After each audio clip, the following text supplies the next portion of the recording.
This story was originally uploaded to Reddit, TrueScaryStories, by the user Spider on the Wall. It's called I Thought We Only Had One Ghost.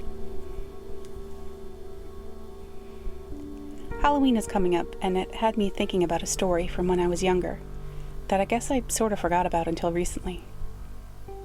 For some context, I grew up in a rented house that had farmland, and the owner of the land came often as he had a home on the property, and he considered it sort of a vacation home. He liked me and my sister, and he let us run around the property without any issues. Even let us into the barn as long as we didn't mess with anything. We went in and out of the barn from time to time, playing hide and seek and such, until we started hearing weird noises.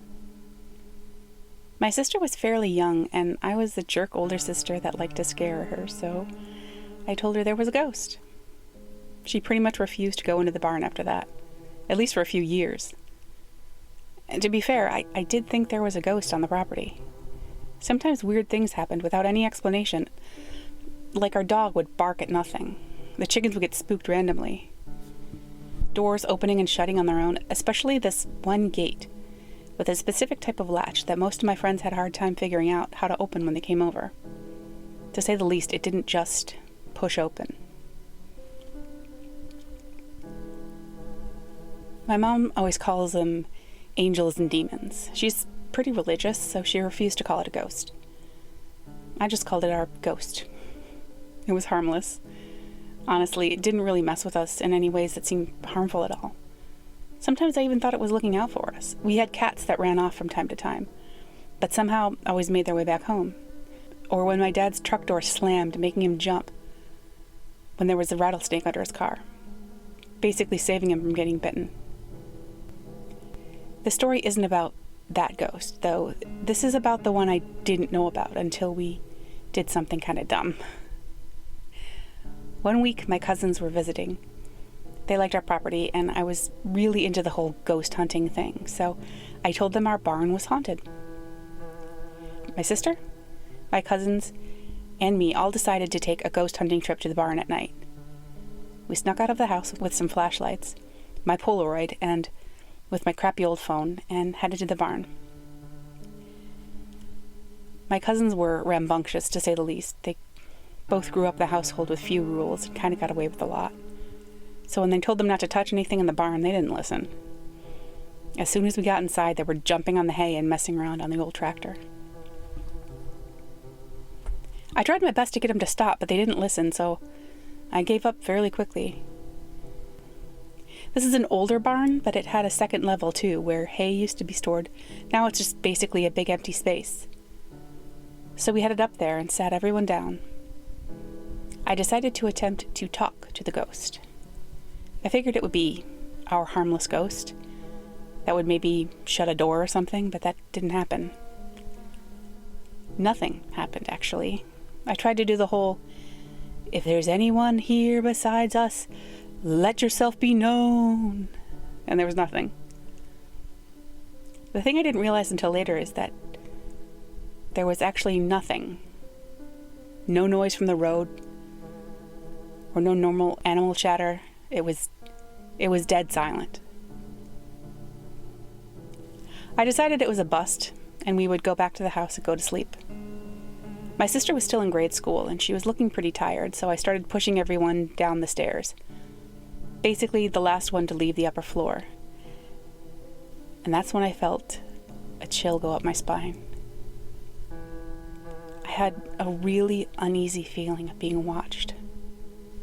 So I turned around, flashing my light into the darkness, not seeing anything.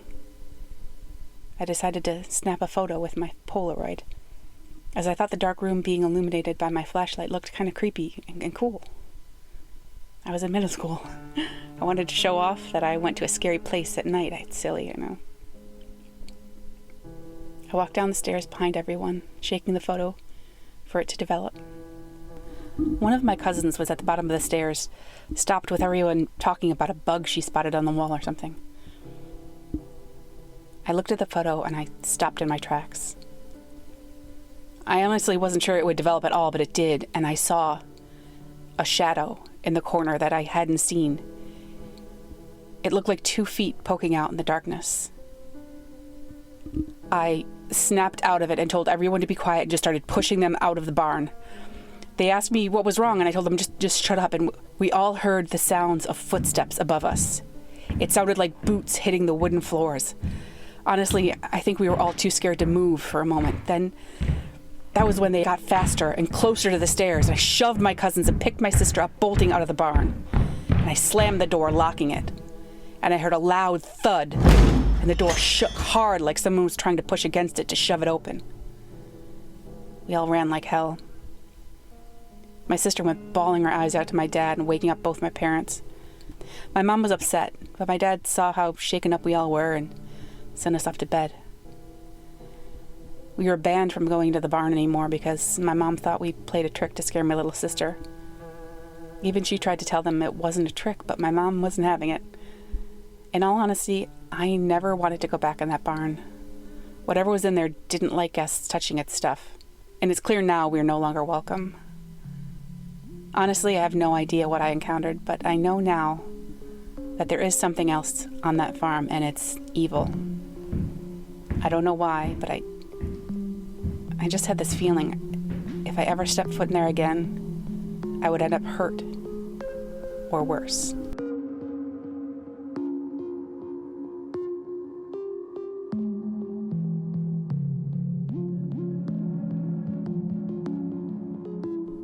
This next story comes from Creepypasta. It's called Mr. Widemouth. During my childhood, my family was like a drop of water in a vast river, never remaining in one location for long. We settled in Rhode Island when I was 8, and there we remained until I went to college in Colorado Springs. Most of my memories are rooted in Rhode Island, but there are fragments in the attic of my brain which belong to the various homes we had lived in when I was much younger. Most of these memories are unclear and pointless, chasing after a boy in the backyard of a house in North Carolina, or trying to build a raft to float on the creek behind the apartment we rented in Pennsylvania, so on. But there is one set of memories which remains as clear as glass, as though they were made just yesterday. I often wonder whether these memories are simply lucid dreams produced by the long sickness I experienced that spring. But in my heart, I know they're real. We were living in a house just outside the bustling metropolis of New Vineyard, Maine, population 643. It was a large structure, especially for a family of 3. There were a number of rooms that I didn't see in the 5 months we resided there. In some ways, it was a waste of space, but it was the only house on the market at the time, at least within an hour's commute to my dad's place of work. The day after my 5th birthday, attended by my parents alone, I came down with a fever. The doctor said I had mononucleosis, which meant no rough play, and a fever for at least another 3 weeks. It was horrible timing to be bedridden. We were in the process of packing our things to move to Pennsylvania, and most of my things were already packed away in boxes, leaving my room barren.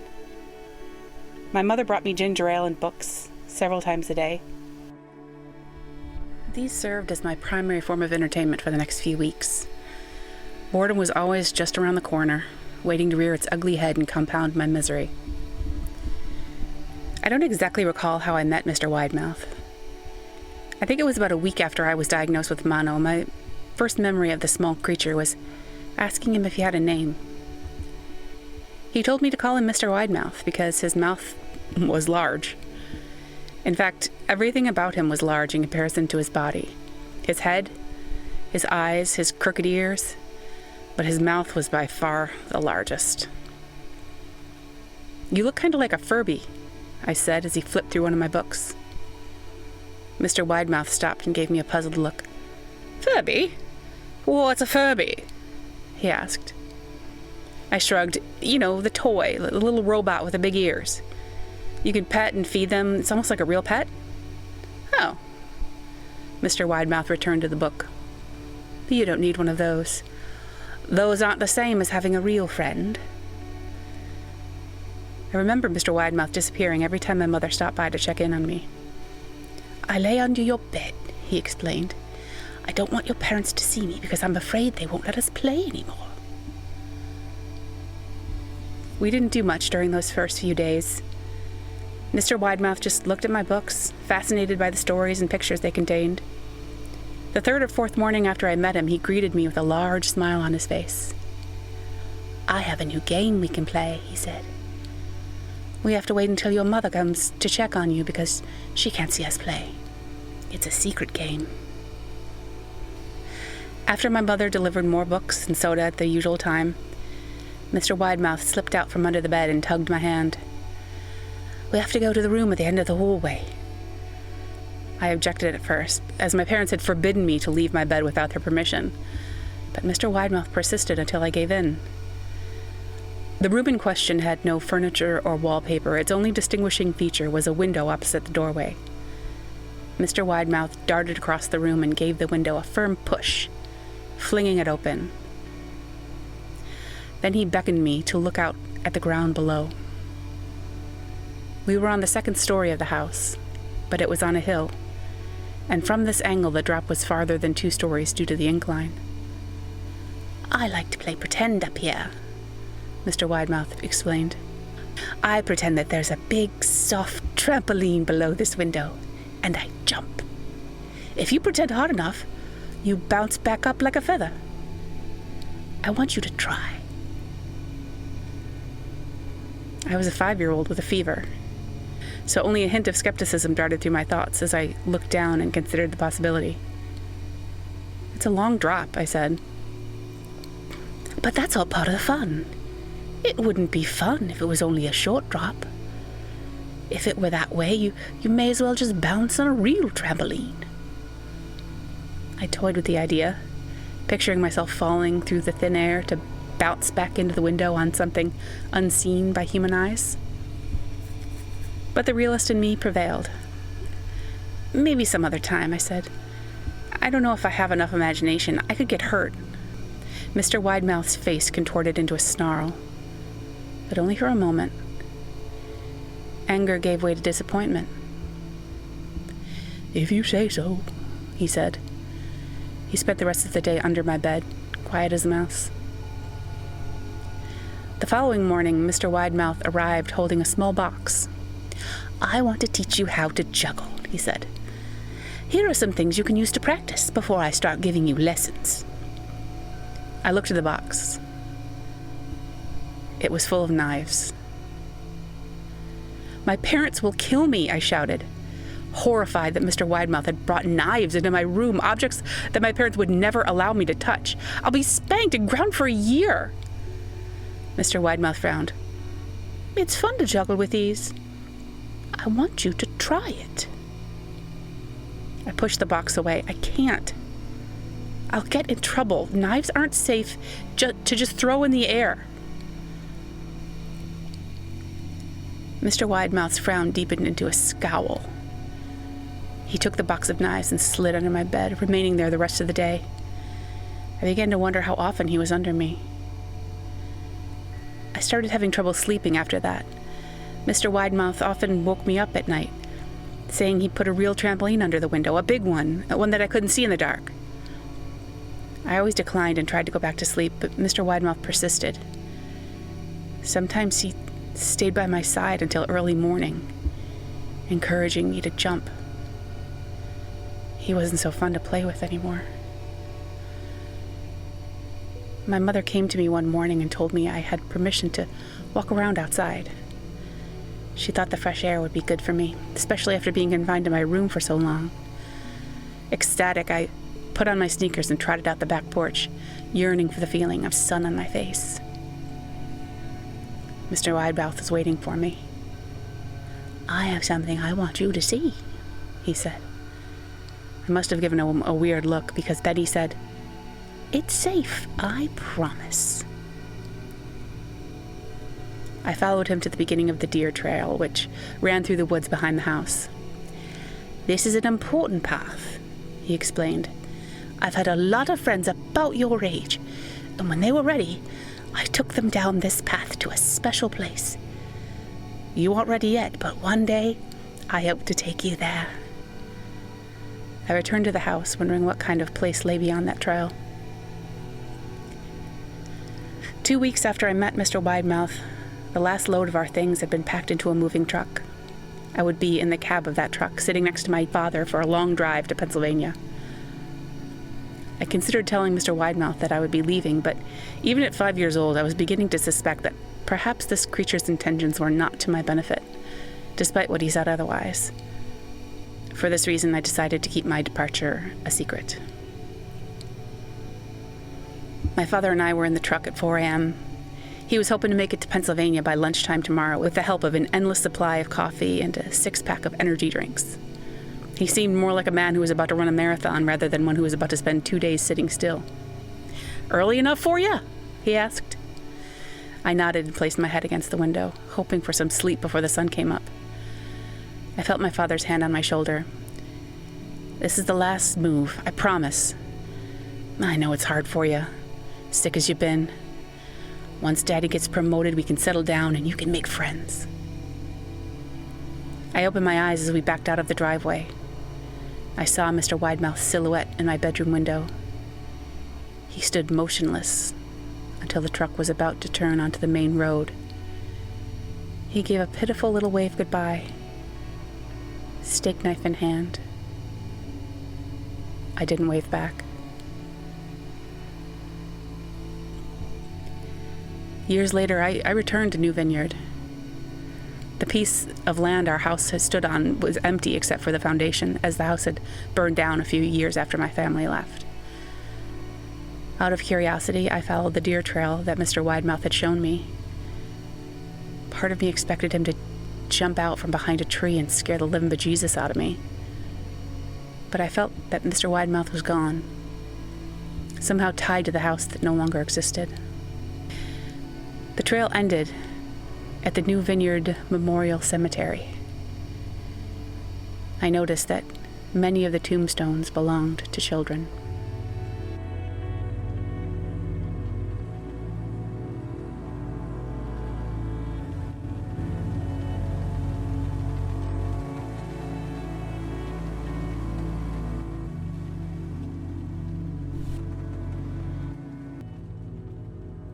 This next story is called It Wasn't a Reindeer, written by Paige for Creepypasta. Oh, Christ, I muttered to myself as the first flakes of snow started to fall. They gathered in fuzzy clumps over the windshield before my wipers cleared them away. I'd been waiting for 20 minutes now in my sister's driveway. Had I chosen to wait inside with her, I'd have been dead by now thanks to her 2 gray cats. Cute little devils, but murder on my sinuses. Puffy eyes and a clogged up throat, that's just what I needed. Every Christmas, our family made the annual trip to my grandparents' cabin tucked away in the woods of Hope, Alaska. And I'd hoped to beat the heavy snowfall that was forecast. Since my sister's license was suspended from a DUI, here I was, a hostage to time, with my finger tapping anxiously on the steering wheel. When my mother had asked me to be the one to grab her, I had honestly dreaded it from the start. It wasn't that we hated one another, we just weren't as close anymore. After decades of constant arguments and bitter disagreements, we became distant and our relationship fizzled. Yes, we were siblings, but it felt more accurate to call us the residue of what siblings once were. Finally, like the gates of Valhalla, her front door opened and out she came. Her hair was forest green. The last time I'd seen her, it had been white, and the time before that, it was violet. "Got everything?" I asked, as she clambered her way into the passenger seat. "Mm-hmm," she responded as she adjusted her glasses and stuffed a few bags in the back seat. And just like that, we were off. Hope was about a 30-minute drive, and it didn't take long for the awkward silence to inflate between us. It didn't help that the radio didn't work in my car, and that the broken auxiliary port made your music sound like it was having a seizure. By the time we reached the turnoff for Hope Highway, the road was turning into a thick white sheet. Thankfully, on Christmas Eve night, the long stretch to Hope's small community was quick and vacant. The cabin was tucked away in a fortress of trees 5 miles off the main road.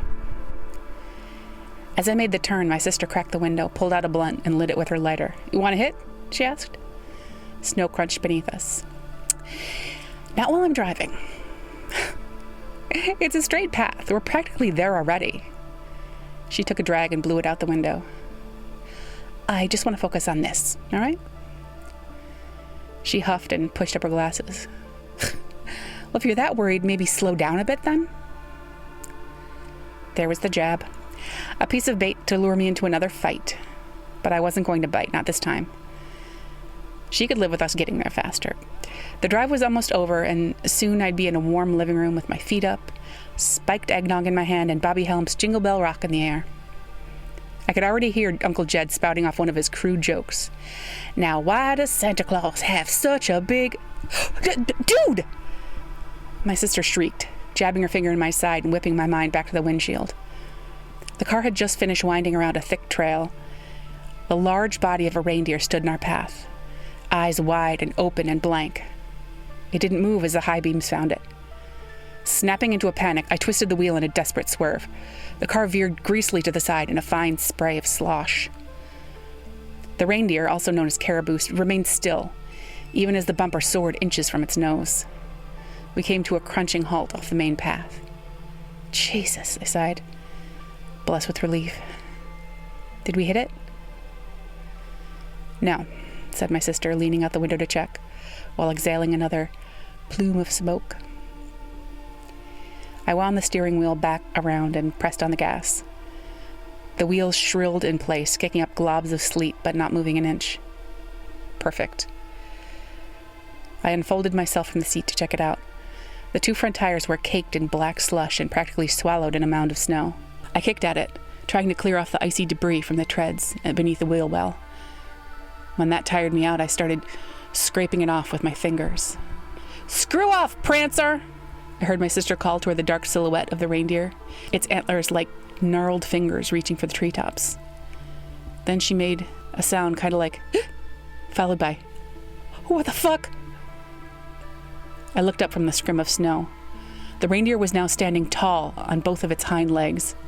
It looked strange, like a character you'd seen in a kid's book. But out there in the silence of the woods, it was creepy, the way its vague shape just stood on two legs held in almost human-like balance. But for whatever reason, I realized then it didn't have a tail. Its muscular neck craned to the side and let out a horrible scream, a miserable squeal of metal grinding against metal. My legs were like ice, cementing me to the spot as the shriek quieted to a succession of wet grunts.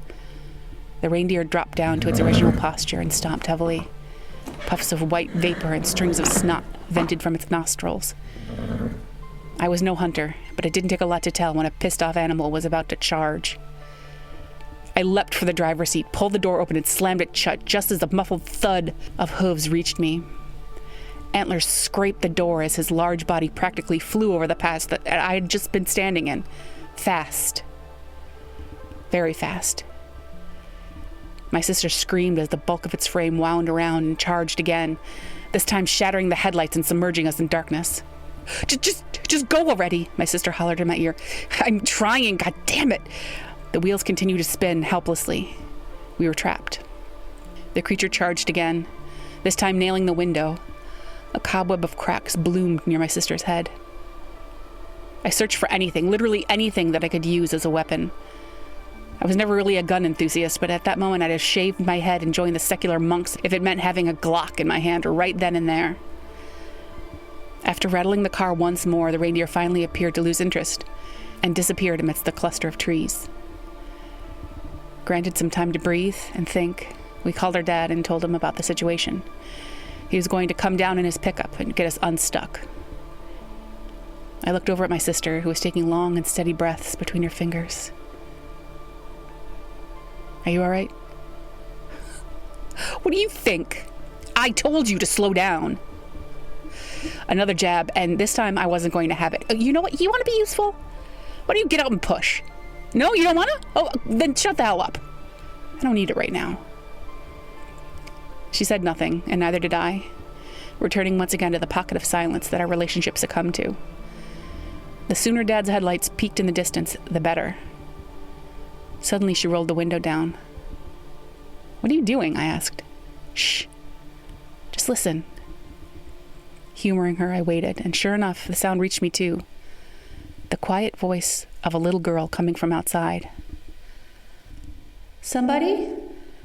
I'm lost. Please help me. I'm lost.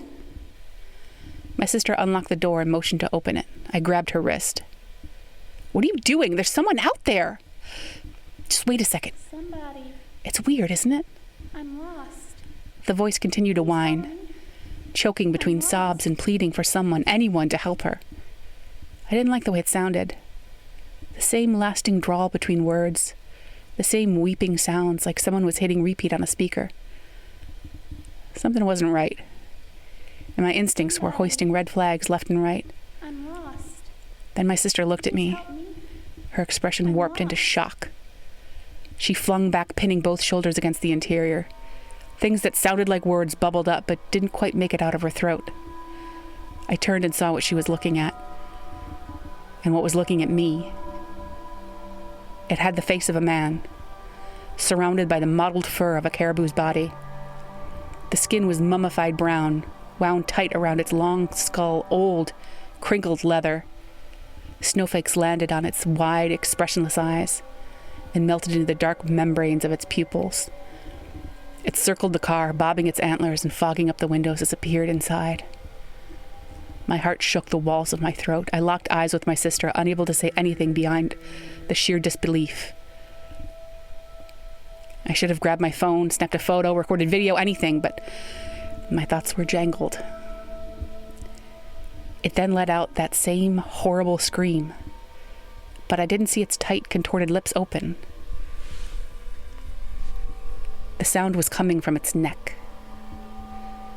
Small, fleshy orifices flapped open like mouths, were converting the high-pitched shrill into a mimicked cry of a little girl. Help me. I'm lost. Help me. Headlights glazed the area. My father's pickup came into view, paving its way down the path. The reindeer, or whatever the fuck it was, ran off, vanishing once again into the snow-covered thicket. Nobody believed us. Why would they? If anybody had told me that story, I would have assumed they were hopped up on some crazy psychedelic. But the reality of what I saw was cold, and it's something still to this day I can't fully swallow. Every so often that night, I'd stare out into the window and eye the yard, wondering if I'd see that leathery face watching from the tree line.